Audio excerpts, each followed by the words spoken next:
Making an eco brick is an easy process.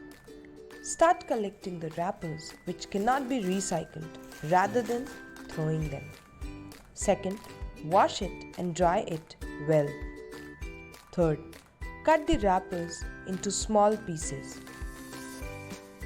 Fourth, now start filling those plastic wrappers into a plastic PET bottles.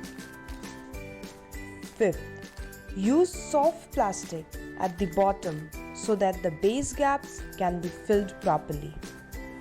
Fifth, then keep on inserting the wrappers until the bottle gets filled and it's tight. Now put the bottle cap and your simple and amazing eco brick is ready. Just imagine if the whole waste can be used in construction, then there will be less landfills and development will also not be stopped. We are moving with the belief that together we can, together we will.